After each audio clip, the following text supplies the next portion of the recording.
This recruiting process for us was one that I was really proud of our coaches in this. These guys, we've got a competitive group of coaches who have a very high level of expectations that they set on themselves, that they set on us as a collective group for the caliber of player that we want to recruit here. And not only on the field, but in the classroom and in the community and what they represent. And I think that was the general theme going into this recruiting class. This class is about quality. This isn't necessarily all about quantity. It's about getting quality individuals that are going to make us a better football team, that are going to continue us on a quest for not only a Pac-12 championship, but a Rose Bowl championship and ultimately a national championship. And I think we've been able to do that. If you look at this class just in general, I believe there's 11 to 12 players that are 6'3" or taller on this roster, which if you look at our current roster from last season, I believe we had 25 or 26 total. So that number is almost half of that, which is something that we wanted to address. We wanted to address the explosiveness or playmaking ability at the wide receiver position. I think we were able to do that. We really wanted to address our pass rushing ability from the defensive line spot. And I think whether it's the edge rushers or the interior rushers, we were able to do that in their playmaking ability. We wanted more length and size at linebacker. We wanted more length and man-to-man coverage ability at the DB spot. We were able to do that. I think we were able to address our kicking needs by getting a guy who's really got a big, powerful leg that can be utilized not only on field goals but in the kickoff scenarios. We really wanted to try to find a center for our future. I thought we were able to do that and identify some young, talented tackles that can help us in that aspect as well. So on a lot of fronts, this is a great class, and I'll get into them individually now, just to touch on each of those. On the offensive line, Dane Crane is a young man who we identified very early as a real potential all-conference, all-American type center. He's a guy who's got football in his blood. His father played collegiate football in this conference. Great kid, great leader. He really is one of the leaders of this class when you start talking about guys that guys related to and want to be around. And that's what a center's supposed to be. That's how he's supposed to be. We went down to Portland. Andrew Kirkland's a young man who came to camp with us this summer and went against some of the best pass rushers on the West Coast and continued to dominate in training camp and earned it. And he had a lot of people chasing him down here the last couple weeks, and he held them off to stay on board with us, which is really exciting. And then Coleman Shelton, you talk so much about the evaluation process, and so much of recruiting this day and age is about early recruiting and guys getting offers as sophomores and juniors. This guy's a unique story because this was one where the process was almost like the old school one, where you really watched a kid's senior film, you watched him compete in a very competitive league and division of Southern California, and he's a fantastic player. Quite honestly, he was under-recruited. We saw him, we had earmarked him, we were hopeful we could get to the end to where we could bring him in late and sign him. We were able to do it. He's a young guy, he's got plenty of room to develop, but really excited about what Coleman brings. David Ajamu is a big physical tight end, a position for us that we're going to have to develop here over the next couple of years to continue down the road of the tight end position. We love his length. He's an extremely competitive young man. He's physical. We like what he brings. The wide receiver spot, you could argue, is probably the best core of wide receivers in any class in the country, and they're all different. Darrell Daniels, 6'4", 220-pound kid who ran in the high 10.6s, low 10.7s last year in the 100 meters. I expect him to run real fast again this year. He can really go. Excited about what he brings.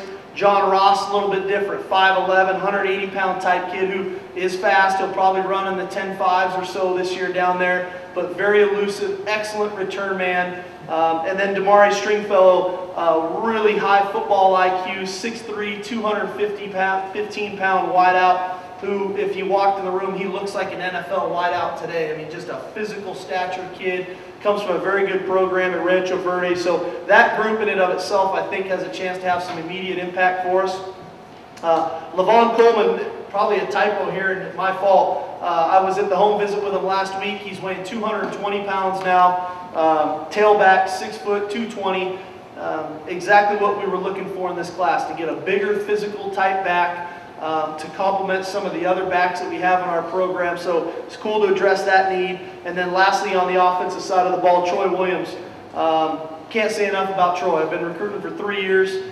He's an extremely gifted young man. Quick release, strong arm, runs very, very well. He's not a runner. He's a passer first for sure, but can run. We're still researching it, but I think he's the first young man ever to be named the LA City Player of the Year 2 times in a row, which is a tremendous honor for him. Extremely competitive young man, back-to-back championships there at Narbonne, already enrolled in school, so we're pumped to have him. On the defensive side of the ball, bigger, faster, more athletic was the key for us. On the defensive line, Andrew Basham, a local young man, 6'4", 305. You watch his film, there's times he's playing middle linebacker. He's that good of an athlete. He's got a nasty streak to him. It was unique it was great for us to get a local kid with these talents here. Looking forward to him joining us. Marcus Farria is a kid from Arizona, originally from Louisiana. Got caught when Katrina hit, moved to Arizona with his mother. I'm excited to watch him rush the passer. You know, I think he brings a couple things that we might not have in our program right now. And he's a guy who committed to us in the summer, and really from one school after another that pounded on him, stayed true to his word, and at the end was the first guy that faxed in his letter of intent this morning at 7:01, which is a pretty cool story for him. JoJo Mathis, 6'4", 250. Relentless is the best word I can describe him as. Very good pass rusher. I think in the U.S. Army All-American game had a sack and a half in that game against some of the best players in the country. Again, natural-born leader, which is something we like out of him. And then Elijah Qualls at 6'2", 285. I think rushed for over 1,500 yards as a running back this year at Casa Grande High School there in Petaluma. Very athletic young man. So he's going to be an interior defensive lineman, but when he gets those one-on-one matchups on guards to rush the passer, really big key for us to develop that aspect of our game. He can do that. At the linebacker spot, length and size was key for us. We felt like we've got some of that going now with John Timu, Shaq Thompson, Travis Feeney. We want to continue down that road. So to get Azeem Victor at 6'4", 230, Connor O'Brien at 6'3", 230, Sean Constantine at 6'2", 230, we addressed all of those needs that way. And all these guys are big, strong, physical guys but have length. Keishawn Bierria is a kid who I've been in love with as a player since I went to this year. I felt like he was the best player on the field with probably 15 Division I football players on the field. And it was just a matter of time for us to get him in the mix. I think he's a great fit for us that way. In the secondary, I think one thing stands out. You just look at the length. 6'1", 190 for Patrick Enewally. Jermaine Kelly at 6'2", Kevin King at 6'2", Trevor Walker 5'11". All long, very good cover guys, physical. So that was key. And the big key for us on defense, we've had our issues here in the past of defending the spread offense. And so what do we need to do? How are we going to be better at defending the spread? Guys that can win one-on-one matchups and pass rush when teams are only blocking with 5 linemen and getting 5 guys out in the routes. Linebackers that have length, that can cover more ground, that have the ability to make tackles in space. And defensive backs that can not only cover, but cover in man-to-man settings, but also have the physicality to tackle on all those bubble screens and quick hit screens. And so that, I think we really addressed that aspect of it on the defensive side of the football. And then ultimately Cameron Van Winkle, a kicker from Mount Si, who tremendous leg as we touched on. Going to be enrolling here. He'll be here for spring quarter, so he'll get 9 practices in his belt, and he'll be competing for some spots. So what's cool about this class, in closing before questions, I think we have guys in this class that can have an immediate impact on our football team and help us immediately when they step on campus. We have other guys that are going to continue to build upon the foundation that some of the other guys on the roster have laid, but will be contributors early and then be real players for us as we move forward. I think in just looking in general at our team, There's not going to be too many of these guys that are going to have to come in and play like we've had to in the past. We're at a point now where redshirting guys is becoming a luxury for us, where we can reap the benefits of their development in the end, 4 years later. And I think we'll be able to do that more times than not with the guys in this class. So we're excited about it. I believe this class is in the upper echelon of our conference in a year in which our conference did a really nice job of recruiting.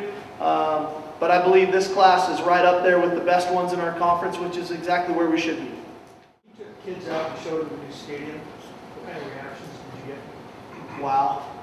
Really, really wow. You know, it was really, it's hard to imagine, you know, and I don't, you know, so much of everybody wants to talk about my office and the view from my office, which is great. But to the kid, one of the most impressive things that we got out of this is when you get down underneath to where they're going to live their daily lives, the locker room, the weight room, the training room, the meeting rooms, and then when you come out and you walk out of that new tunnel and you look up at that south stands, it is impressive. And I think that's what got every kid. With the field being lowered, you know, 7, 8 feet, whatever that may be, and you look up at that thing, and it is just an impressive deal. So I think all in all, the kids that we brought in saw the vision of where that stadium's headed. I think a year from now, when I'm talking about it, it's going to be even more of an impact in recruiting for us. I really believe it's a game changer. It's in the best setting in sports for the best fans in college football. So it'll even be more of a game changer for us. But for now, this group saw the vision of where that stadium's going, and there was some real kind of jaw-dropping moments for them when they got in that stadium.